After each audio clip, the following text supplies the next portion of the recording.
Bom, hoje a gente vai fundo na vida e nas ideias de uma figura que, olha, mudou tudo quando o assunto é educação no século XX. Estamos falando do brasileiro Paulo Freire.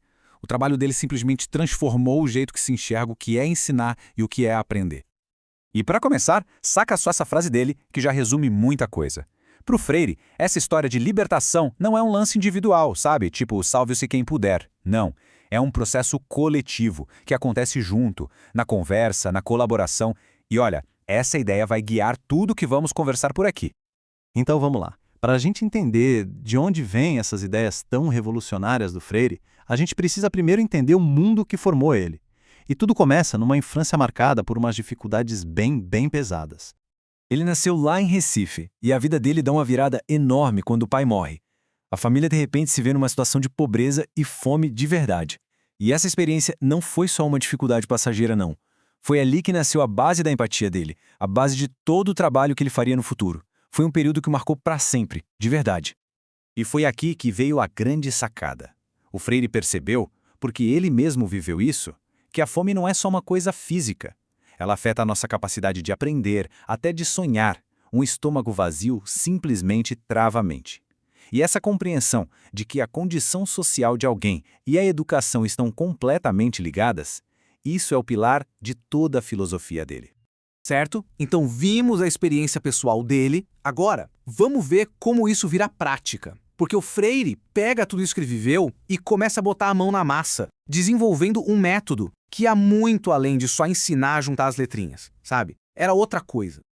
O grande objetivo do Freire era lutar contra uma ideia muito enraizada, o tal do fatalismo, sabe? Aquela crença de que a pobreza e o sofrimento são o destino de alguém, coisa de Deus, e que não tem o que fazer. Ele via que essa era a opressão mais perigosa, a que a pessoa internaliza, e a educação para ele era a ferramenta exata para mostrar, não, para aí, a realidade pode ser transformada. E como é que ele fazia isso? A mágica, digamos assim, estava nas palavras geradoras. E o que é isso? Bom, esquece a cartilha tradicional. A ideia não era usar palavras aleatórias. Eram palavras tiradas do dia a dia dos próprios alunos, palavras com significado real para eles. Cada uma dessas palavras era, na verdade, uma chave para abrir uma baita discussão sobre a vida deles, sobre a comunidade. Quer ver só um exemplo? Pega a palavra tijolo. O objetivo ali não era só aprender as sílabas ti, jo, lo. A partir dessa palavra surgiu um debate. Quem constrói com tijolo? Onde a gente mora? Por que algumas casas são tão diferentes das outras? Ou seja, a palavra virava o ponto de partida para ler o mundo, para entender a própria realidade. E o resultado disso foi uma coisa, assim, espetacular. Em 1963, lá em Angicos, no Rio Grande do Norte, 300 trabalhadores rurais foram alfabetizados. Em quanto tempo? Cerca de 40 horas. É incrível. Pessoas que nunca tinham lido nada na vida, de repente estavam lendo e discutindo o mundo. O sucesso foi tão grande, mas tão grande, que o plano era expandir isso para o país inteiro. Mas aí veio uma virada dramática. O golpe militar de 1964 interrompeu tudo. O projeto foi cancelado e o próprio Freire foi preso e depois forçado a sair do Brasil. Foi um baque, mas foi exatamente nesse período de exílio, longe de casa, que ele escreveu a sua obra mais importante, colocando no papel toda a teoria que fundamentava a sua prática. E esses anos de exílio, por mais duros que tenham sido, acabaram espalhando as ideias do Freire pelo planeta. Ele foi para a Bolívia, depois para o Chile, foi lá no Chile que ele escreveu a sua obra-prima, A Pedagogia do Oprimido, depois foi para a Suíça, rodou o mundo trabalhando com educação e virou uma referência global. Mas foi ali, no exílio, que ele consolidou a teoria que o tornaria imortal. E no coração desse livro, A Pedagogia do Oprimido, está uma comparação muito forte. De um lado, o que ele chama de educação bancária. A imagem é perfeita, né? O professor deposita o conhecimento na cabeça do aluno, que é só um recipiente passivo. E do outro lado, ele propõe a pedagogia libertadora. Aqui, a base de tudo é o diálogo. Não tem ninguém que sabe mais. Todos constroem o conhecimento juntos, refletindo e agindo para mudar a realidade. E aqui o Freire toca num ponto muito delicado, quase psicológico. Ele diz que existe uma contradição. Muitas vezes, o maior desejo de quem é oprimido é virar o opressor. A liberdade é vista como ter o poder de oprimir o outro. Mas para ele, a verdadeira libertação é quebrar esse ciclo. É um processo que ele chama de parto doloroso, que não cria novos opressores, mas sim um ser humano novo, capaz de construir uma sociedade mais justa para todo mundo. Depois de 16 anos fora, Freire finalmente volta ao Brasil. E ele continua o seu trabalho consolidando um legado imenso.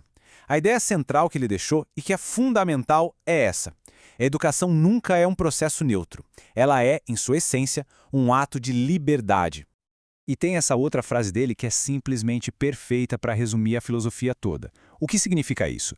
Significa que, antes de aprender a ler a palavra escrita, a gente já leu o mundo. A gente já entende a nossa realidade. A educação para Freire tem que partir daí, do conhecimento que as pessoas já trazem da própria vida. Isso nos leva a um dos seus argumentos mais fortes, talvez o mais desafiador. Para Paulo Freire, não existe educação neutra. Ponto. Todo e qualquer processo educativo é um ato político.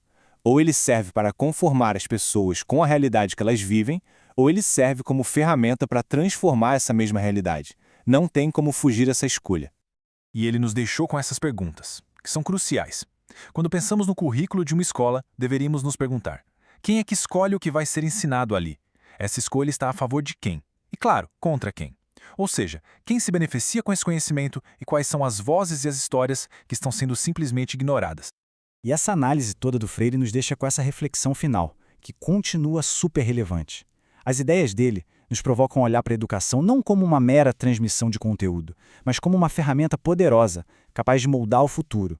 Uma ferramenta que pode ser usada para a conformidade ou para a liberdade. E a escolha, ele diria, é sempre nossa.